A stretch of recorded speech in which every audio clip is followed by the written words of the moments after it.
Hi everyone, welcome to my new YouTube channel Study Gate by PK. Here we are going to discuss about 11th NCERT Political Theory second chapter, that is freedom. So in this chapter we are first hearing the introduction as we know that in human history we had come across many examples where people and communities were exploited by the more powerful groups. More powerful groups by their force they had exploited and made other groups who was not that much powerful as their slaves. Not only these things but also how these exploited groups struggle against such domination and came with flying colors. That history, that stories also we had here. But we want to see that why they had struggles against this domination, because this domination curbed their freedom.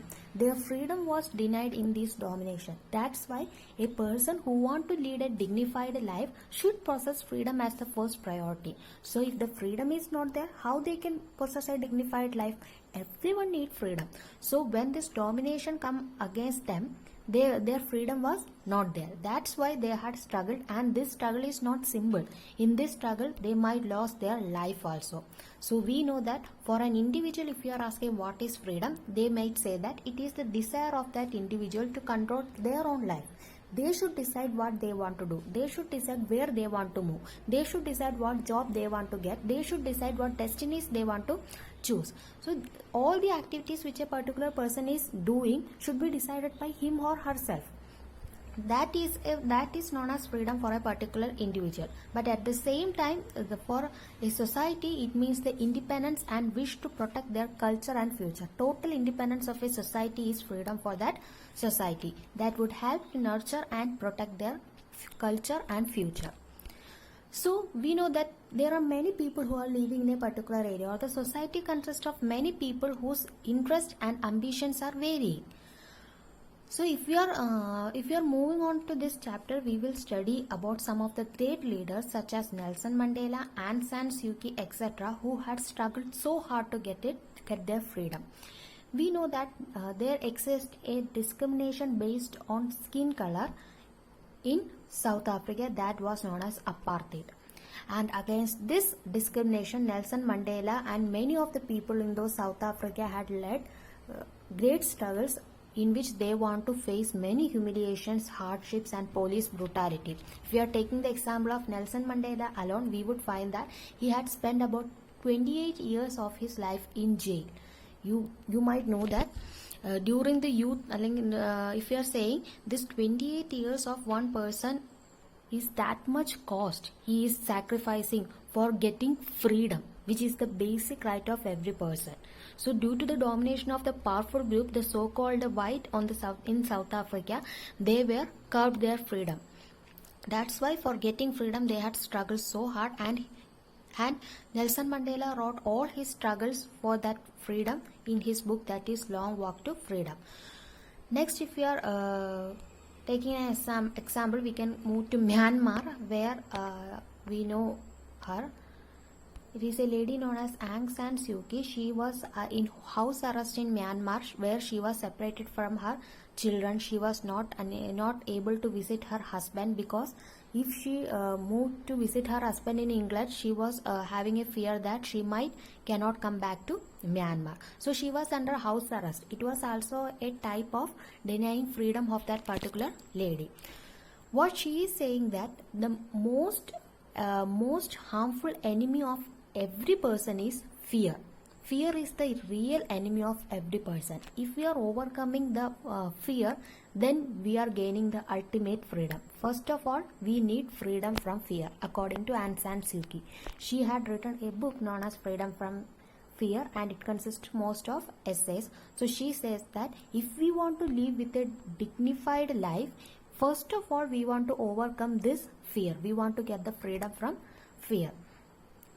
Not only we want to also note that the Aung San Suu Kyi was inspired by Gandhiji's thought of non-violence. Gandhiji led ideas of non-violence movement against British rule. Aung San Suu Kyi was inspired by that thought also. Not only this Aung San Suu Kyi and Nelson Mandela, there are many people. There are so many people around the world who are struggling so hard to just get their basic right, that is freedom. if we are taking the examples of Asia and at the same time Africa, the people of that continent all had tried to end the colonial rule in order to achieve freedom. In French and Portuguese, against the French and Portuguese colonialism, and in the case of Asia and Africa against British colonialism also, we had struggled. We can take our own example. India was under British rule before 1947, and the great freedom fighters had struggled so hard. Most of them had spent their life in jail. Most of them lost their life just because to get the freedom of our nation. So freedom is a very important concept. Then we are going to study what is freedom. What do you mean by freedom? What is freedom? If you are taking the example of freedom, for an individual, the freedom has a definition, that is, he or she is not subject to any external control or coercion, and she or he may be able to make independent decision and act in an autonomous way. She or he want to get the freedom. For example, if I are asking for an individual what is freedom, it is the time, or it is the part where she or he can take her own decisions, where they are totally independent and they can act in an autonomous way, that is totally independent way, and they are not subjected to any external control. That is one form of freedom. This freedom have many meaning. In another thing we can say that freedom can also be said that freedom should be possessed to every individual, by which he or she can express themselves, and they can also have enough opportunity to develop their potential. This is also known as freedom. Okay. So one dimension is that he or she might not have any type of external controls over their decision making concept, and other is that every individual should possess this freedom in order to develop their potential. Okay. Next, if we are saying there are both these aspects of freedom, that is absence of external constraints and to develop their own talents, both these aspects are very important for freedom. But can we say that any society can exist without having a minimum social constraints? What do you mean by constraints? Constraints means some limitation over the concept of freedom. We can't say that any society can exist without minimum social constraints. Definitely there are some rules and regulation which should constrain or which should limit our freedom, but it should be minimum in number. That means every individual should have the freedom, basic freedom of all things, but for making sure that they doesn't lead to violence or any negative activities which may harm others, some constraints should be there.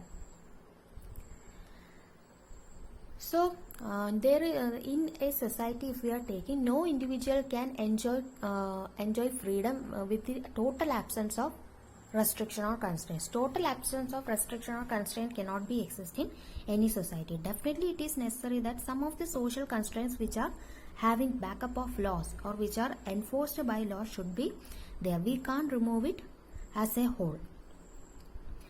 So next we are saying that how we can establish these constraints. These constraints can only establish by understanding the relationship between a particular individual and its society, by examining how the individuals of a society and that particular society is having relation. Based on that, we can impose some constraints in that society, but we should understand that what is the relation between this individual and society. Okay. So next is, there are two types of constraints, as we should know. There are two types of constraints. One is two type of constraints are there. I had forgot to say it earlier. I will mention it here. There is socially necessary constraints. Are there. That means these are very necessary to keep social harmony. At the same time, there are other restrictions also, but this socially necessary constraint should be imposed by the help of laws, because that means we can impose any type of restriction which may limit one's freedom, but all those cannot be imposed by laws. As a democratic country, we can't do that. So the minimum number of restriction we can impose which are socially necessary just to avoid violation. We never want to mean that we want to harm or limit the freedom of a person, but to protect every person from the harm caused by this freedom which is enjoyed by some people in a great extent. So for protecting everyone's freedom and to avoid the violence, we want to impose some of the restrictions. Okay, so that's it. Then whatever we know that freedom in the sense should allow the development of individuals' creativity, sensibility, capability, etc. In the case of sports, science, art or music, in everything, freedom should help to develop their creativity. And a free society is one that enables to pursue one's interest with the minimum constraints. There should be very little or minimum constraints, and within this minimum constraints, and this minimum constraints should ensure that it will not affect any type of negative impact on one's capability. That means it might not affect the developmental activity of one's capability. It should promote that. This minimum constraints means it is only having a viewpoint to avoid violation. That's it. Next, the source of constraints. What do you mean by the source of constraints? Who is providing these constraints? What is the source? As we studied in South Africa, in South Africa during that racial discrimination, one group of people was restrained. One group of people were having many constraints just because they are having a dark skin color. So that is also a constraint, but that constraint was imposed by domination. Domination means it was imposed by force. That might lead to several type of discrimination. Example, the one done by the colonial rulers and the one led by the apartheid system in South Africa. This is not allowed. This is not.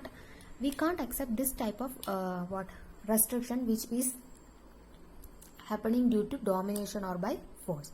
But another type of restriction is there, which is by the external controls. For example, it is helped by the government through laws. It is necessary for a society just to maintain the harmonized condition of that particular society.